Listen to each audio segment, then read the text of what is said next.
শ্রীকৃষ্ণের অষ্টোত্তর শত নাম জানো সাত্তকী বাবু? 108টা নাম জানো? না। হরিহরায় নম, কৃষ্ণ যাদবায় নম, যাদবায় মাধবায় কেশবায় নম, গোপাল গোবিন্দ রাম শ্রী মধুসূদন, গিরিধারী গোপীনাথ মদন মোহন। ছোট্ট সাত্তকীবাবু না জানলেও সকল সনাতনী তথা হিন্দু ধর্মাবলম্বী মানুষ জানে শ্রীকৃষ্ণ নামের মাহাত্ম্য। কুরুক্ষেত্রের মহাযুদ্ধ পরিচালনাকারী এই যাদবশ্রেষ্ঠ অপরদিকে ছিলেন প্রেমের পূজারী। তার স্তবকে গোটা বিশ্বে ছড়িয়ে দেওয়ার কাজটি করেছিলেন শ্রী অভয়চরণ দে। এই নামে চিনতে অসুবিধে হলে জানিয়ে রাখি, তার সম্পূর্ণ নাম অভয় চরণারো বৃন্দ ভক্তি বেদান্ত স্বামী প্রভুপাদ। চলুন আজ আপনাদের নিয়ে যাই তার সৃষ্ট ইস্কন এবং পুণ্যভূমি মায়াপুর দর্শনে। কলকাতা থেকে মাত্র 58 টাকা খরচ করেই আপনারা মায়াপুর পৌঁছাতে পারেন। শিয়ালদহ থেকে কৃষ্ণনগর লোকাল ট্রেনে ভাড়া মাত্র 25 টাকা। স্টেশনে 2 বা 3 নম্বর প্ল্যাটফর্মে এসে দাঁড়াবে আপনার ট্রেন। ওভারব্রিজ দিয়ে 1 নম্বরে এসে বাইরে বেরোলেই আপনি পেয়ে যাবেন অগণিত টোটো, অটো, ম্যাজিক গাড়ি।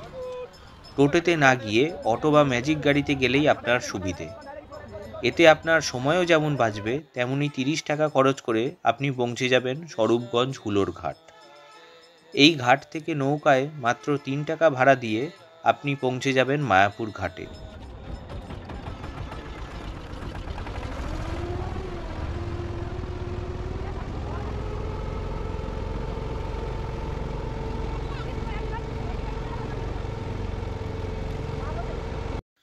এছাড়া হাওড়া স্টেশন থেকে কাটোয়া লোকাল ধরে নবদ্বীপ ধাম স্টেশনে পৌঁছে যান মাত্র 25 টাকায়।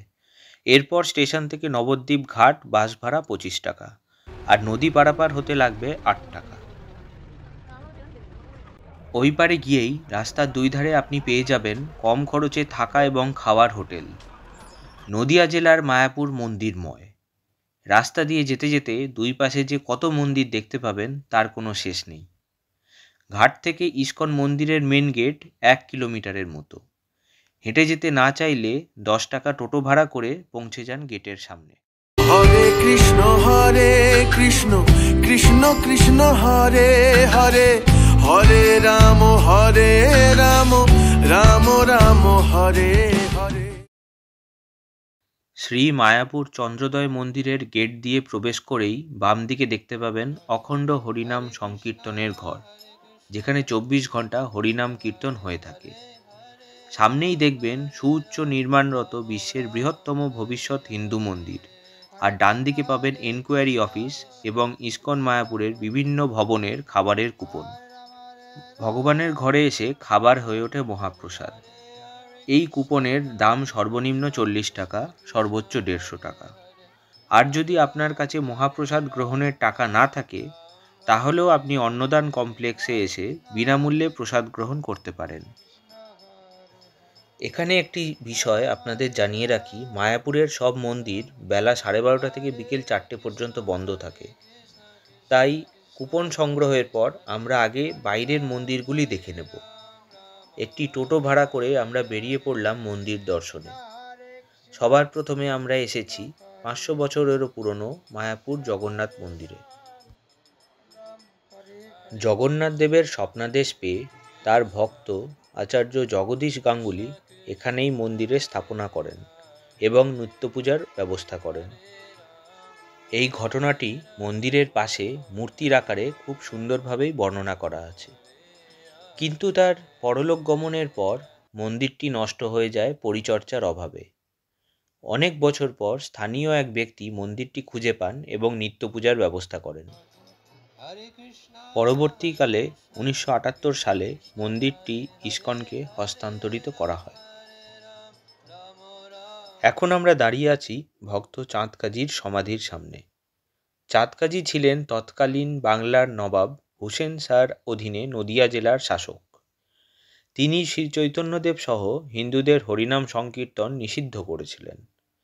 কিন্তু পরবর্তীকালে চৈতন্যদেবের মহানুভবতায় তার সংস্পর্শে এসে চাঁদ কাজীর জীবনে আমূল পরিবর্তন ঘটে এবং তিনি চৈতন্যদেবের শিষ্যত্ব গ্রহণ করেন এবং প্রকৃত বৈষ্ণব হয়ে ওঠেন। এখানে হিন্দু মুসলিম দুই ধর্মের মানুষই আসেন ইতিহাসকে প্রত্যক্ষ করতে। হিন্দু মুসলিম সৌভ্রাতৃত্বের কি সুন্দর উদাহরণ, তাই না? আমাদের পরের গন্তব্য ছিল মায়াপুর শ্রী চৈতন্য মঠ, যা পূর্বে ছিল শ্রী চৈতন্যদেবের মাসির বাড়ি।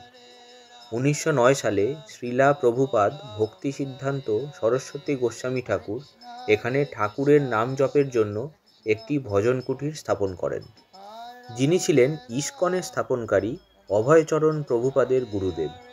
পরবর্তীকালে এই স্থান মঠের আকার পায় এবং সর্বপ্রথম গৌড়ীয় মঠ হিসাবে পরিচিতি লাভ করে। 1926 সালে এখানে 29 গম্বুজ বিশিষ্ট এই মন্দিরটি স্থাপনা করা হয়, যাতে ভগবান বিষ্ণুর বিভিন্ন অবতার, শ্রী চৈতন্যদেবের জীবনের বিভিন্ন লীলাক্ষেত্র খুবই সুন্দরভাবে প্রদর্শিত হয়েছে। এছাড়াও এখানে আছে শ্যামকুণ্ড এবং রাধাকুণ্ড নামে দুটি পবিত্র পুষ্করিণী, এবং এর পাশেই আছে শ্রীকৃষ্ণের কনিষ্ঠ আঙুলে তোলা গোবর্ধন পর্বতের প্রতিকৃতি। এখানে শ্রী চৈতন্য মিউজিয়ামটিও আপনাদের অবশ্য দ্রষ্টব্যের তালিকায় রাখবেন। এর পাশেই অবস্থিত শ্রীবাস অঙ্গন প্রকৃতপক্ষে ছিল শ্রীবাস পণ্ডিতের বাড়ি।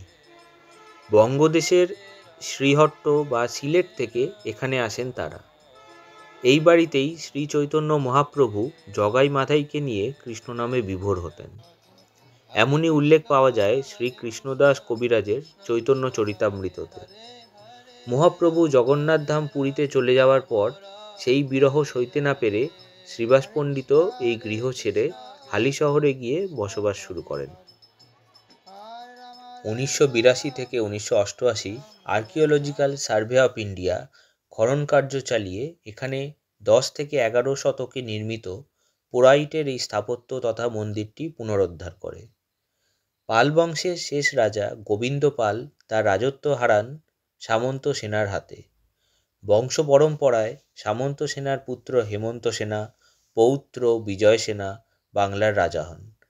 বিজয় সেনা বাংলায় প্রায় 62 বছর রাজত্ব করেন। এরপর বিজয় সেনার পুত্র বল্লাল সেনা সমগ্র বাংলা ও বিহারে তার রাজত্ব প্রসার করেন। এই সেনা বংশই আঞ্চলিক ভাষায় হয়ে ওঠে সেন বংশ।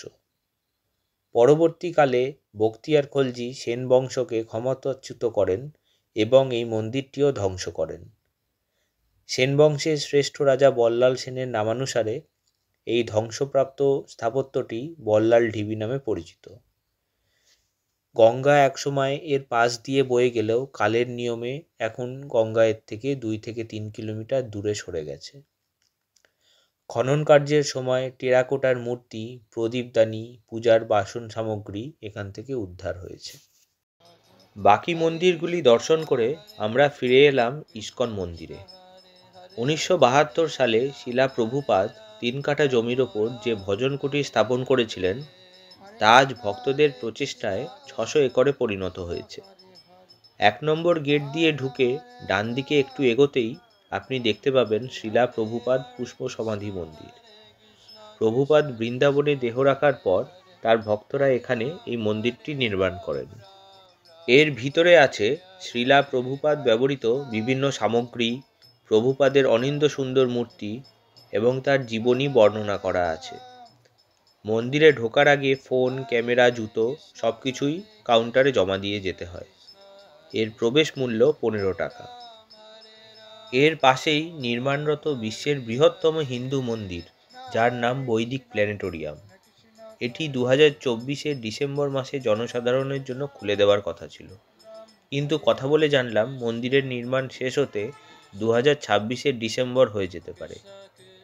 একটা কথা মানতেই হবে, ইস্কন মায়াপুরের প্রতিটি মন্দিরের ভাস্কর্য সত্যিই খুব প্রশংসনীয়। বারবার দেখলেও মনে হয় তাকিয়েই থাকি। বাস্তবেই চোখের শান্তি। আমাদের প্রসাদের কুপন আছে গদা ভবনের। সেখানে যেতে যেতে বহু ভবন আমরা প্রত্যক্ষ করলাম, যেমন ঈশ্বরধান ভবন, গীতা ভবন, চৈতন্য ভবন, নামহট্ট ভবন, বংশী ভবন, নিত্যানন্দ ভবন, শঙ্খ ভবন ইত্যাদি। এখানে ভিতরে আছে cafeteria, shopping mall, supermarket, restaurant সব কিছুই।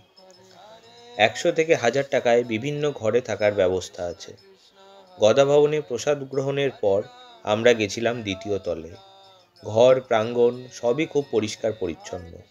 দোতলায় এই ছোট্ট ছাদটি থেকে নির্মাণরত মন্দিরটির খুবই সুন্দর ভিউ পাওয়া যায়। এখানে গিজারে জল গরম করার ব্যবস্থা আছে বিনামূল্যে পরিশ্রুত পানীয় জলের ব্যবস্থাও। নিচে নেমে এসে আমরা গদা ভবনের সামনের সুন্দর প্রাঙ্গণে কিছু সময় কাটিয়ে তারপর গেলাম শ্রী রাধামাধবের মন্দিরে। এটি বর্তমানে ইসকনের মূল মন্দির, যেখানের সন্ধ্যা আরতি কখনোই মিস করবেন না। এখানে প্রবেশের পূর্বে বোর্ডে লেখা নিয়মগুলি অবশ্যই মেনে চলবেন। হরে কৃষ্ণ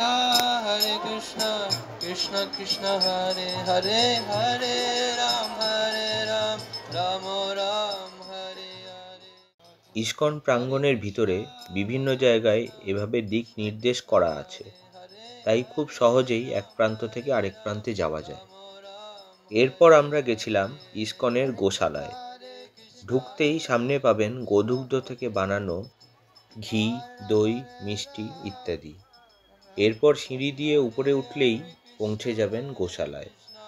এখানে অনেক ধরনের গরু এবং নন্দীর প্রজাতি আছে, যা সচরাচর পূর্ব ভারতে দেখা যায় না। কিছু সময় কামধেনুর সাথে কাটাতে আপনাদের মন্দ লাগবে না।